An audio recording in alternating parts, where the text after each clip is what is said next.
Excelentísimos señores embajadores acreditados ante el Reino de España, excelentísimo señor director general para Iberoamérica del Ministerio de Asuntos Exteriores y de Cooperación, queridos miembros de la mesa y coorganizadores de este evento, don Antonio Camuñas, presidente de Global Strategies, y don Ángel Durández, vicepresidente de la Fundación Euroamérica, queridos ponentes, don Guillermo Fernández de Soto, a todos los que hoy vamos a participar en este seminario tan importante, Europa y América Latina, Nuevos Horizontes, tras la cumbre Unión Europea-CELAC, que como saben se celebró en este mes de junio y que demuestra una vez más cómo la relación entre la Unión Europea y Latinoamérica ha cambiado, y lo ha hecho fundamentalmente porque Latinoamérica en este siglo XXI ha dado un gran salto en aspectos tan importantes como el desarrollo económico, social, la consolidación de las democracias en los distintos países. Y si en el año 2012 celebramos aquella cumbre de Cádiz tan importante, en la que se inició la renovación de la comunidad iberoamericana, el lema de aquella cumbre venía a decir hacia una relación renovada entre los socios ibéricos, que en aquel momento atravesábamos por una recesión tan dura, y los países hermanos latinoamericanos y del Caribe. Esa misma relación renovada se demuestra en el ámbito europeo y en el ámbito latinoamericano con esta nueva cumbre Unión Europea-CELAC, que trae causa de la que se celebró en Chile en enero del año 2013. Y, en definitiva, de lo que estamos hablando es del eje atlántico, que es el espacio natural donde nos desenvolvemos los europeos, en particular los socios ibéricos, por supuesto los socios latinoamericanos, aunque es cierto que el eje del mundo está cambiando hacia la cuenca Asia-Pacífico. Tenemos que fortalecer nuestro espacio atlántico. Y de eso es de lo que vamos a hablar esta mañana con expertos, con altos funcionarios y también con empresarios y con la sociedad civil. Es un diálogo a tres bandas muy interesante, y yo les invito a que estemos atentos a todas las ponencias. Y sin más preámbulos, le cedo la palabra al presidente de Global Strategies. Muy buenos días.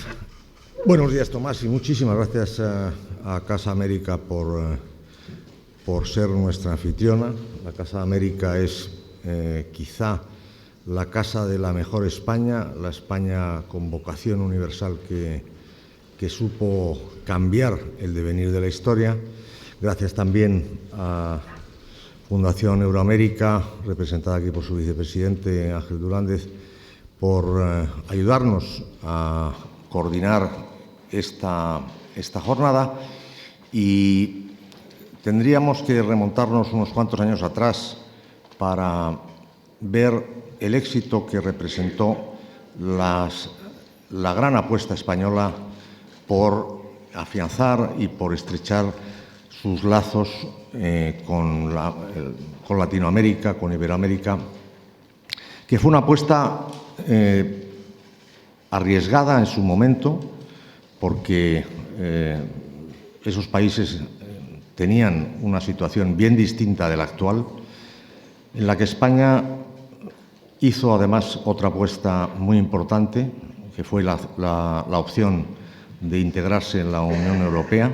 Hay que recordar que el bagaje y el crédito que tenía España en ese momento era muy limitado, y que se supo hacer un modelo de transición a la democracia que en última instancia también fue enormemente útil para los países latinoamericanos, que sirvió de modelo y de referente, y que contribuyó no poco a la estabilidad de la zona, que luego ha permitido esa situación de clara mejora económica en todos los frentes que hemos contemplado en los últimos tiempos.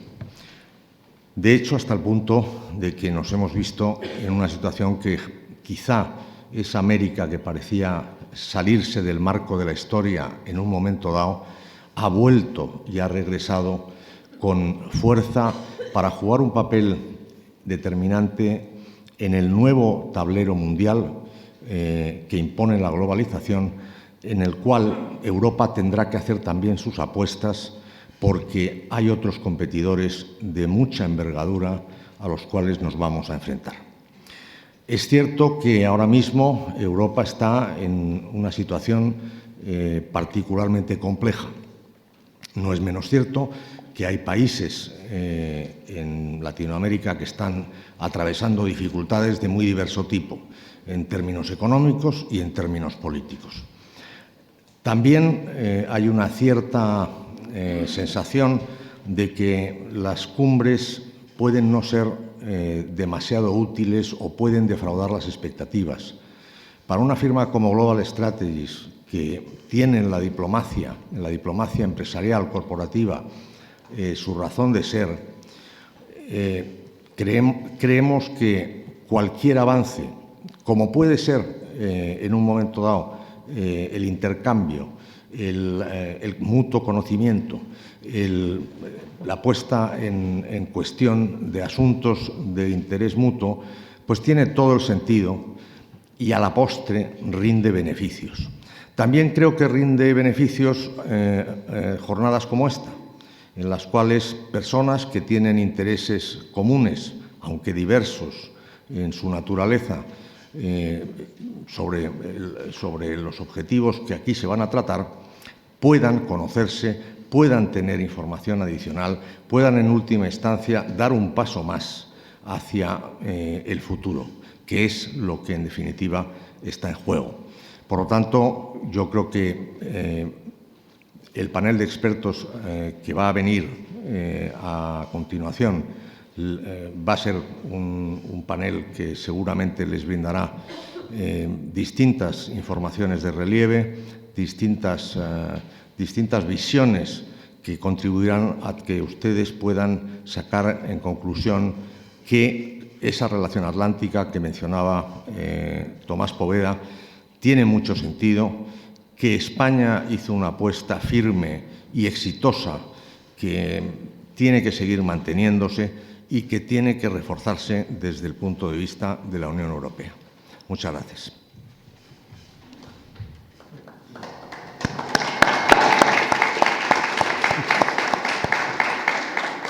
Muchas gracias, don Antonio. Tiene la palabra don Ángel Durandez, vicepresidente de la Fundación Euroamérica. Muchas gracias. Buenos días, autoridades, señoras y señores. Muchas gracias, en primer lugar, a Casa de América, la figura de Tomás Poveda, su director general, por acogernos en su sede.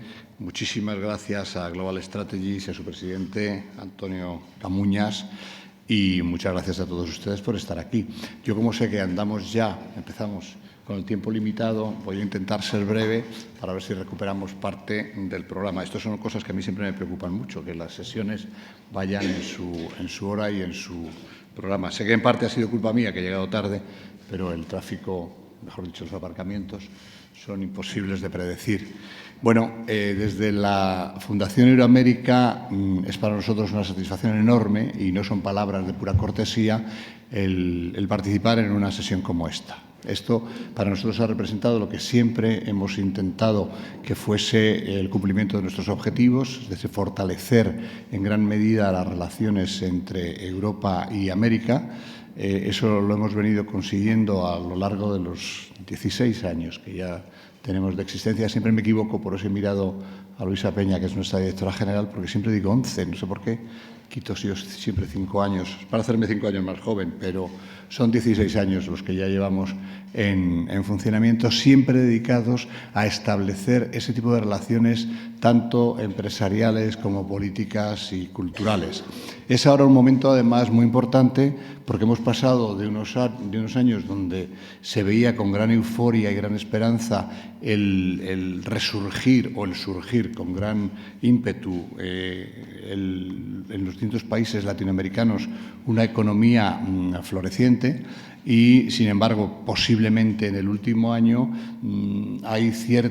se percibe cierta desaceleración en el entusiasmo y en el tipo de datos que se dan con respecto a la evolución de esos países.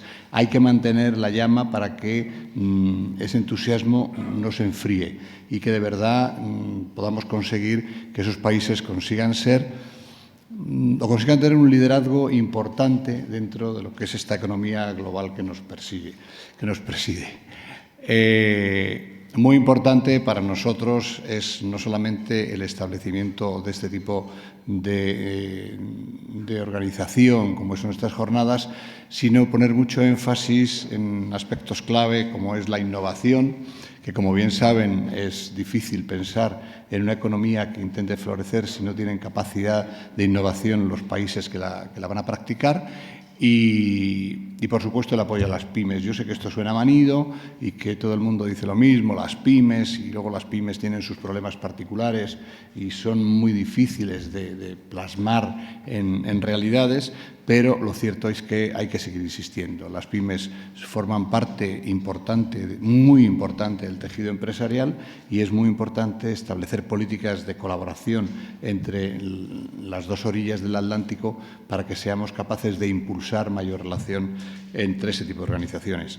Nada más decirles que estoy muy orgulloso de estar aquí y muy agradecido de nuevo a los organizadores. Muchas gracias.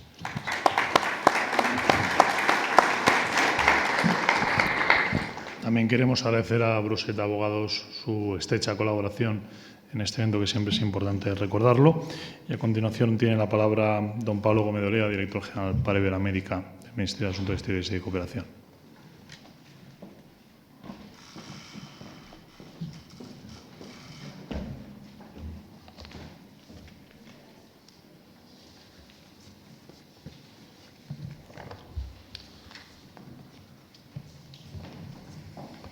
Bueno, buenos días. Muchas gracias a la Fundación Iberoamérica, a Global Strategies y, por supuesto, a la Casa de América por la invitación para inaugurar este seminario y felicitarles por la oportunidad y el momento que han elegido para hacerlo.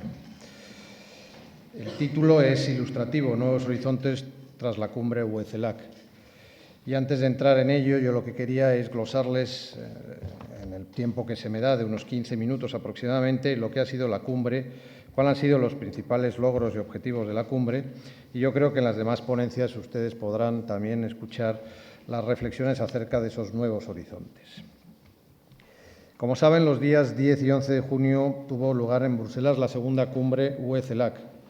Y es curioso que hablemos solamente de dos cumbres en este formato, cuando realmente desde el año 99, si no recuerdo mal, con la cumbre de Brasil tuvimos la primera cumbre, la cumbre de Río de Janeiro, la primera cumbre entre Unión Europea y América Latina y Caribe. Lo que ha supuesto esta nueva numeración es reflejar las nuevas arquitecturas institucionales a un lado y al otro del Atlántico. La Unión Europea, que sigue siendo Unión Europea como era en el año 99, pero es una nueva Unión Europea que sale del Tratado de Lisboa con una arquitectura de política exterior y de seguridad común diferente a la que tenía entonces.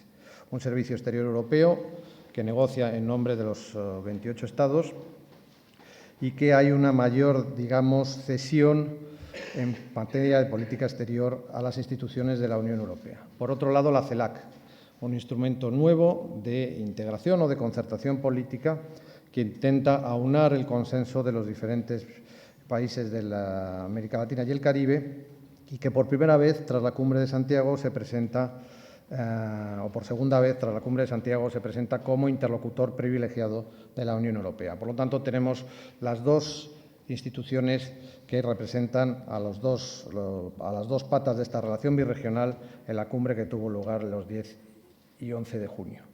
Y los objetivos de esta cumbre principalmente eran dotar de un nuevo impulso a las relaciones birregionales. En primer lugar, había ciertamente la idea de que era necesario empujar esta relación. En segundo lugar, para empujar esa relación era necesario modernizar la agenda. Desde el año 99 no se había revisado esta agenda birregional y, por lo tanto, queríamos introducir los nuevos temas de la agenda que luego veremos. Y, por supuesto, al modernizar la agenda, lo que era absolutamente necesario era buscar una mayor convergencia sobre los asuntos globales que son de interés para las dos regiones y que después veremos. Es cierto, como les he dicho anteriormente, que desde que comenzaron las cumbres Unión Europea, América Latina y Caribe, muchas cosas han cambiado.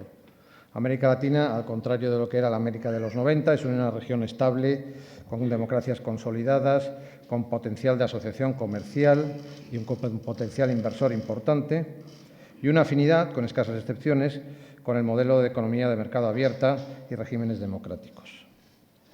La región es partidaria de una gobernanza reglada de las relaciones internacionales y cuenta con una importante red de acuerdos que la unen con la con Europa y que después veremos también cómo hemos querido, de alguna manera, introducir en esa agenda modernizada.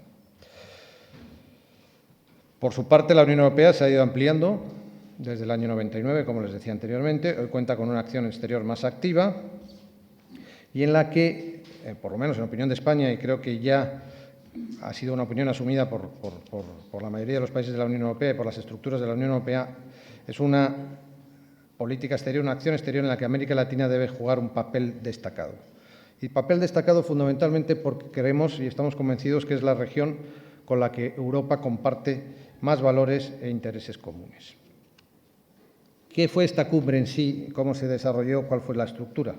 Bueno, además de los eventos paralelos, antes de las cumbres se celebraron las tradicionales reuniones de altos funcionarios que negociaron los diferentes textos, un encuentro de ministros de Asuntos Exteriores, y esto no es baladí, ya les diré después por qué.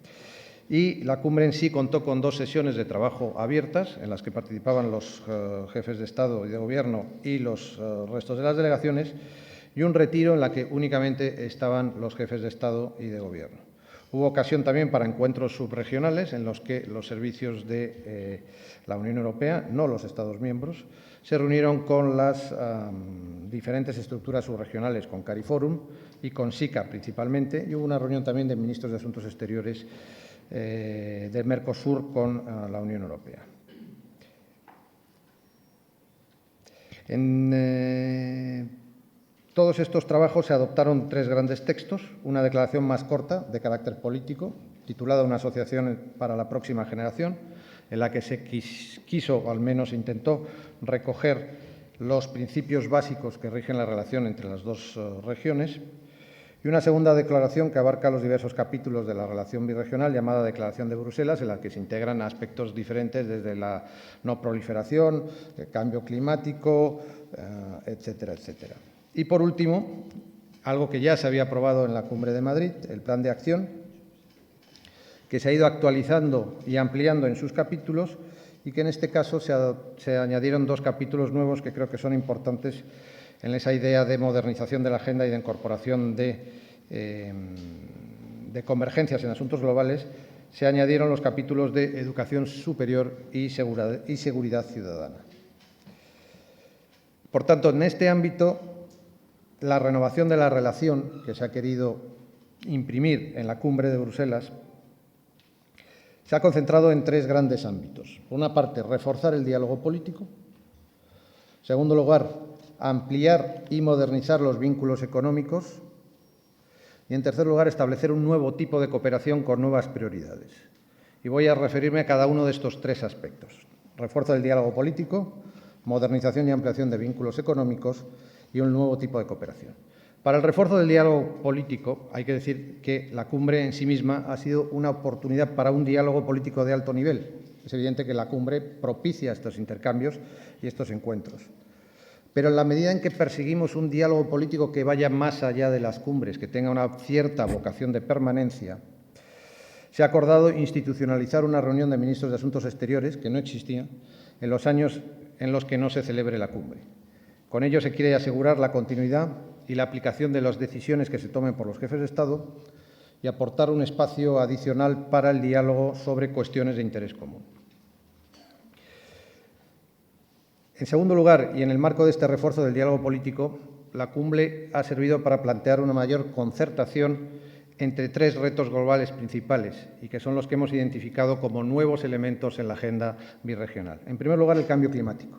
La Conferencia de París, el COP21, que supone un importante reto para las 2 regiones. En segundo lugar, la agenda del desarrollo post-2015. Cómo vamos a incorporar a la relación birregional los nuevos retos de desarrollo. Y, en tercer lugar, el gran tema de la lucha contra las drogas y, sobre todo, en concreto, la sesión especial de la Asamblea General de Naciones Unidas sobre drogas que tendrá lugar en el 2016. Por lo tanto, estos 3 retos se incorporan a la agenda birregional. Cambio climático, post-2015 y drogas. En tercer lugar, y dentro del diálogo político, se ha reforzado la cooperación en paz y seguridad. Y ya hay acuerdos firmados para incorporar países de América Latina en las misiones de defensa y seguridad comunes de la Unión Europea, con Chile y con Colombia, que ya están activamente participando, Colombia al menos, en la misión Atalanta en el Índico. La UE quiere extender, por supuesto, estos acuerdos a otros países de la Unión Europea. Y en cuarto lugar, dentro de este refuerzo del diálogo político, el gran tema que nos ocupa a la Unión Europea y en parte a la región y que confiamos que pueda culminar con éxito, que es el proceso de paz en Colombia. Y en este sentido, la Unión Europea anuncia en esta cumbre la disposición para establecer un fondo fiduciario para contribuir al posconflicto en Colombia una vez se alcance un acuerdo de paz. El segundo gran bloque, después del refuerzo del diálogo político, la ampliación y la modernización de los vínculos económicos.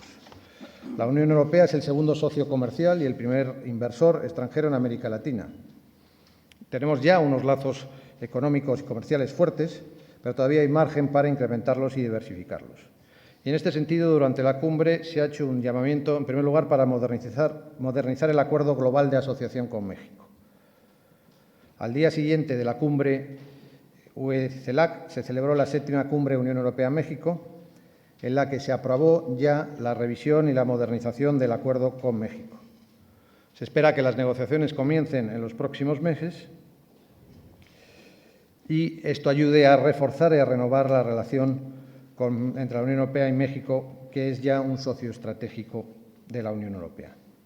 También se creó un grupo de trabajo para avanzar hacia la modernización del acuerdo con Chile. Y finalmente, como les he señalado al principio, se abordaron las negociaciones con Mercosur en el sentido de acelerar lo que se llama el intercambio de ofertas, es decir, la puesta sobre la mesa de las diferentes opciones de desarme arancelario para que a finales de año podamos definitivamente abordar e imprimir un nuevo ritmo a la negociación comercial con Mercosur, y esperamos que pueda ser así. El tercer bloque, después del diálogo político, de la modernización de los lazos económicos, el nuevo tipo de cooperación. Los instrumentos de cooperación entre la Unión Europea y América Latina tienen que adaptarse necesariamente a los cambios que se han producido desde que se pusieron en marcha estos instrumentos. Y en este sentido, primero, se renueva el plan de acción al que me he referido anteriormente, que recoge las líneas de colaboración birregional en diversos ámbitos y que se añaden dos áreas de gran interés para España especialmente, que es el tema de educación superior y el tema de seguridad ciudadana, en el que especialmente en el área centroamericana hemos venido trabajando desde hace tiempo. En el contexto de una América Latina que ha progresado mucho durante las últimas 2 décadas, ya la relación va cambiando. La relación tradicional de cooperación de donante-receptor va cambiando a una relación más madura, más igual, más horizontal.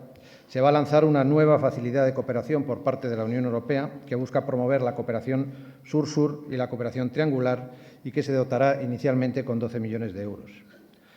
Esto permitirá que los países de renta media de la región, digamos aquellos que en la jerga comunitaria se consideran como países graduados, unan sus fuerzas, recursos y capacidades para cooperar con terceros países que son o que necesitan más la ayuda tradicional al desarrollo. Por otro lado, la cumbre, y mencionaban mis predecesores en el uso de la palabra, el tema de las pymes, ha anunciado un buen número de nuevos programas en materias como el de apoyo a pymes, a infraestructuras, agua y saneamiento y la energía sostenible, entre otros. En total, todas estas iniciativas cuentan con una financiación aproximada por valor de 700 millones de euros. Adicionalmente, la Unión Europea va a realizar una contribución de 25 millones de euros para el desarrollo de la conexión por cable de fibra óptica transoceánica entre América Latina y Europa, un tendido de cable que irá desde Brasil hasta Portugal. 2 elementos más en el nuevo tipo de cooperación: un programa Erasmus Plus que financiará la movilidad académica de 6.000 estudiantes latinoamericanos, y también en materia educativa la Unión Europea dedicará 81 millones o más de 81 millones a proyectos de desarrollo de capacidades entre instituciones de educación superior europeas y latinoamericanas. Y por último, la Unión Europea destinará 10 millones de euros a actividades en América Latina del Programa de Cooperación entre Ciudades por el Desarrollo Sostenible Urbano. Por lo tanto, una panoplia amplia que cierra este tercer capítulo que les he dicho que yo creo que es destacable dentro de la cumbre, el nuevo tipo de cooperación. Pero, además de estos 3 grandes capítulos que les he resumido de logros de la cumbre, yo creo que la Asociación Estratégica Unión Europea-CELAC es también una aproximación entre pueblos y sociedades civiles. Y en ello son muy relevantes los contactos entre personas, lo que llaman en la jerga comunitaria el people to people. Y en este sentido se han celebrado 2 encuentros de la sociedad civil antes de la cumbre, que es el Foro de Negocios o la Cumbre Empresarial, la Cumbre Académica y las Jornadas de la Juventud. Reuniones que sirven para crear redes y reforzar los lazos también entre las sociedades civiles de las dos regiones.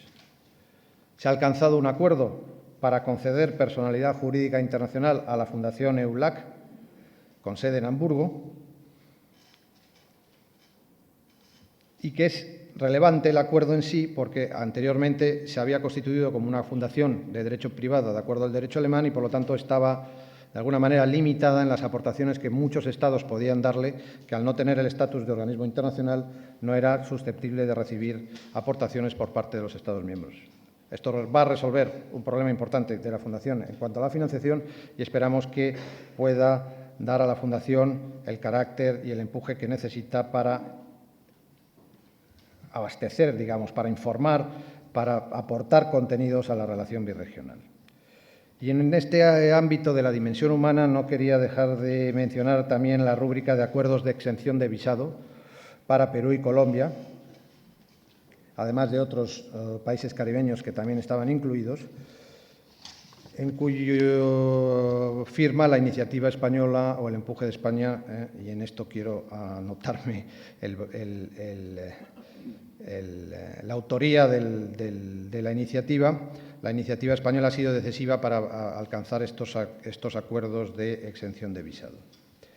Por lo tanto, como les he apuntado anteriormente, y termino, la relación birregional no puede limitarse a las cumbres bianuales, sino que es una realidad rica, es una realidad constante, que alcanza todos los niveles y que, gracias a una cumbre como la que hemos tenido en Bruselas, hemos podido seguir trabajando para renovarla, para dotarla de mayores contenidos y para proyectarla en el futuro, en una relación que estamos convencidos es cada vez de más confianza, más horizontal e intensa y más cercana. Y espero que con ello los ponentes que me sigan sepan mejor que yo explicarles un poco cuál es el horizonte que se nos plantea a raíz de esta cumbre, que en mi opinión ha sido muy positiva y muy exitosa. Muchas gracias.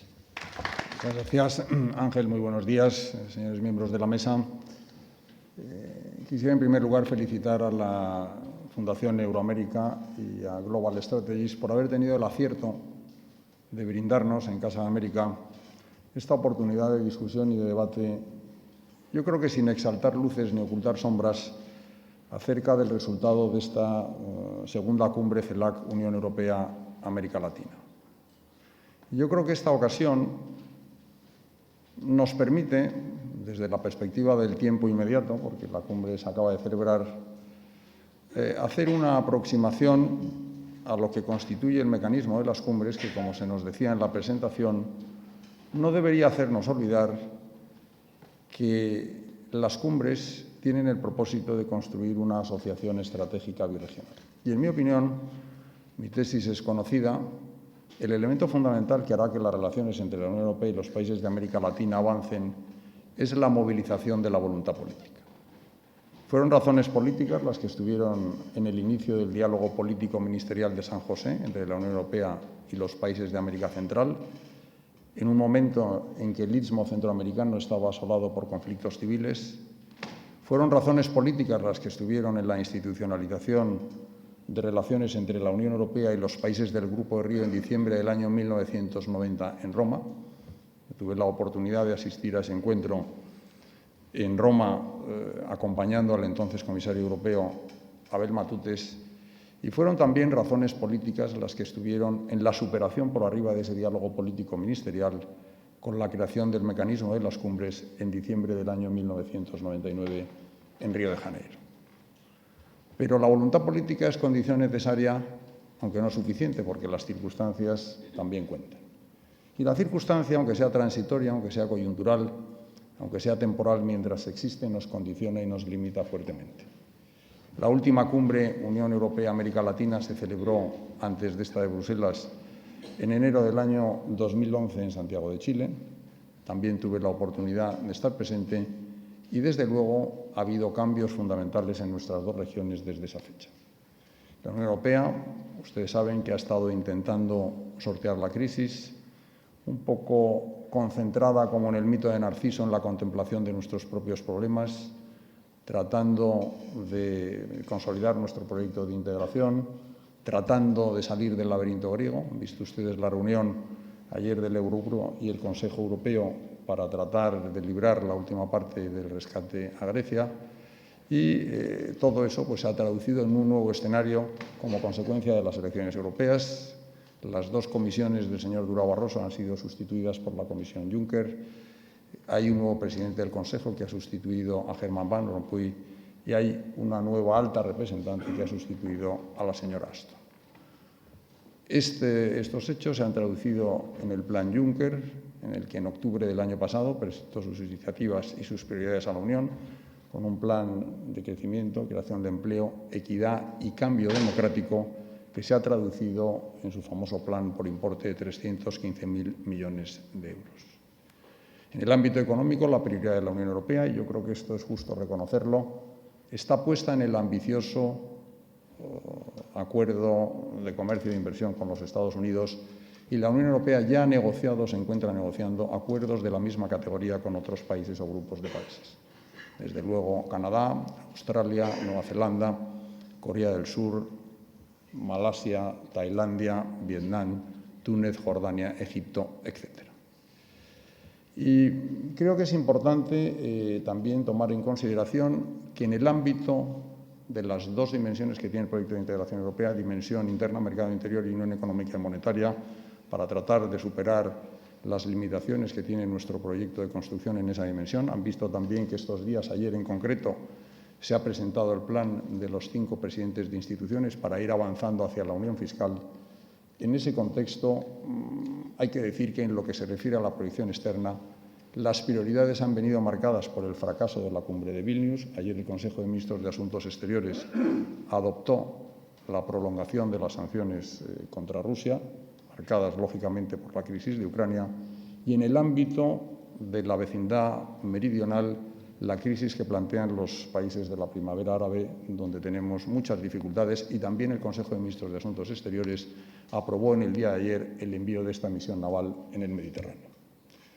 Los países de América Latina se han venido también viviendo toda una serie de dificultades. Yo creo que después de haber venido durante unos años liderando el crecimiento económico mundial, básicamente como consecuencia del incremento de las materias primas, yo creo que estamos asistiendo a un cambio de ciclo económico y a un cierto agotamiento del modelo. Las previsiones que algunas instituciones prestigiosas, de las que tenemos representantes en esta sala, dan un crecimiento muy moderado para la región en el curso de este año.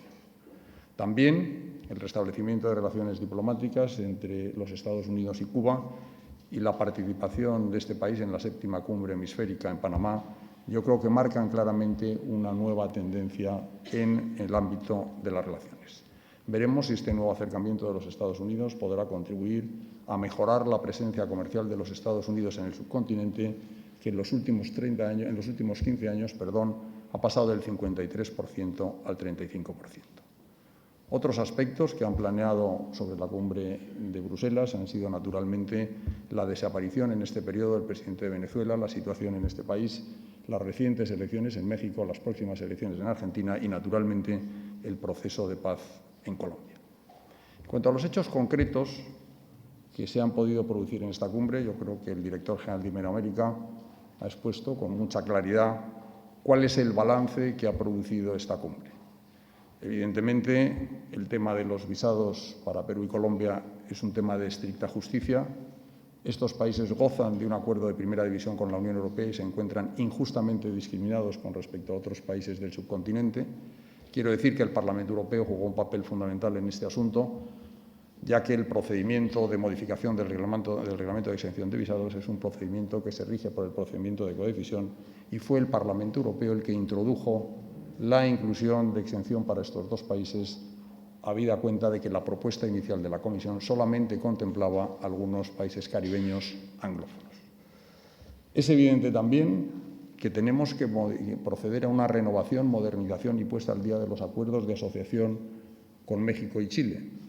Es una paradoja que dentro de las distintas generaciones de acuerdos que tiene la Unión Europea con los países latinoamericanos, la primera generación vino caracterizada por los acuerdos en materia de cooperación agroindustrial, la segunda fue la cooperación científica y tecnológica, la tercera los acuerdos de cláusula democrática y la cuarta la liberalización progresiva y recíproca de los intercambios, de las que estos acuerdos con México y Chile son los más caracterizados. Por lo tanto, estos acuerdos han quedado superados y creo que sería muy importante que pudiésemos proceder a su actualización y puesta al día lo antes posible. Y creo que la excusa de la negociación del acuerdo entre la Unión Europea, del ambicioso e importantísimo acuerdo de la Unión Europea y los Estados Unidos, no debería ser una excusa para retrasarnos en la modernización de esos acuerdos que, en mi opinión, son mucho más fácilmente negociables que los acuerdos que la Unión Europea está negociando con los Estados Unidos y con otras áreas geográficas. Y ya que estamos hablando un poco del acuerdo con México, hace unos días estaba releyendo el famoso libro de Carlos Fuentes, La silla del águila, donde se dice claramente que los tiempos en política son absolutamente determinantes y que el manejo de los tiempos es fundamental para tomar decisiones. Yo soy un gran entusiasta de la Unión Europea, he venido trabajando los últimos 20 años como miembro del Parlamento Europeo y desde el año 1986 tuve la oportunidad de trabajar en el gabinete del comisario Abel Matute, es decir, desde el primer día de la incorporación de España a las entonces Comunidades Europeas, pero creo que la Unión Europea tiene claramente que reformar sus tiempos. No es posible que hace 2 años y medio, en la cumbre de Santiago de Chile, se conviniese en que había que reformar el acuerdo de asociación con México, que va a brindar importantes oportunidades a las empresas españolas, que hayan pasado 2 años y medio y que todavía no hayamos iniciado esta negociación. Es verdad que uno de los logros de esta cumbre es, evidentemente, que en el curso de este año se inicien las negociaciones, pero estas negociaciones llevarán un tiempo. Después tendrán que venir los plazos de ratificación de los acuerdos y puedo asegurarles que los acuerdos, por ejemplo, los de Perú y Colombia, que tienen una parte comunitaria y una parte que corresponde a los parlamentos nacionales por su naturaleza mixta, llevará más de 2 años, una vez concluidas las negociaciones, para su ratificación. Un elemento importante también y que hay que subrayar es que se acaba de celebrar la 4ª ronda de negociaciones dentro del ámbito de la posición común del Consejo de Ministros de un acuerdo de diálogo de político y cooperación entre la Unión Europea y Cuba. Creo que en las mesas siguientes se podrá analizar con detalle cuáles son las perspectivas que brindan las decisiones que se han tomado en esta cumbre de Bruselas. Desde luego, la Unión Europea, a pesar de la crisis, sigue siendo el principal mercado en términos de poder adquisitivo del mundo. Es evidente que nosotros no tenemos los $80.000 de renta per cápita de Qatar, pero desde luego somos todavía el principal bloque importador y exportador del mundo de servicios. Se ha recordado aquí que somos el principal inversor en la región. Las inversiones de la Unión Europea en los países de América Latina superan a las que hace la Unión Europea en China, Japón, Rusia, India y África del Sur juntos. Las cifras del comercio se han duplicado en los últimos 10 años y es evidente que la Unión Europea tiene la capacidad de poder asumir un liderazgo claro en este ámbito y no porque importemos menos, sino porque exportamos más.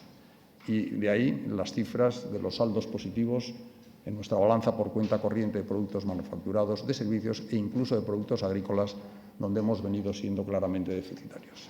Otro elemento importante, lo señalaba el director general de Iberoamérica, es que tenemos que ir pasando de una agenda bilateral a una agenda global para hacer frente a los grandes retos que se plantean a escala planetaria.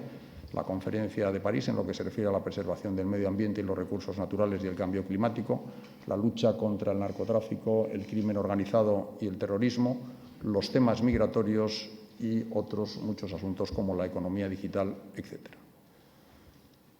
Creo que hoy América Latina ya no es periférica, sino que es central en ese desplazamiento del eje económico mundial del Océano Atlántico al Pacífico y al Índico. Y creo que podemos afirmar, lo decía el presidente del Gobierno, que América Latina no es un continente emergente, sino que es un continente emergido. Hoy América Latina está esforzándose por consolidar sus avances económicos, sus logros económicos, su estabilidad y, en mi opinión, todo eso va a depender de cómo sea capaz de mantener su cohesión social y de cómo va a ser capaz de mantener sus proyectos de integración. Hoy las naciones son demasiado grandes para resolver sus pequeños problemas y demasiado pequeñas para resolver los grandes retos que se plantean a escala planetaria. Desde la Unión Europea estamos viviendo en una sociedad cronófaga, en lucha permanente contra el tiempo, en una hipertrofia del presente y de lo inmediato, y yo creo que tenemos que salir de nuestro letargo y dar pasos claramente decididos en la buena dirección.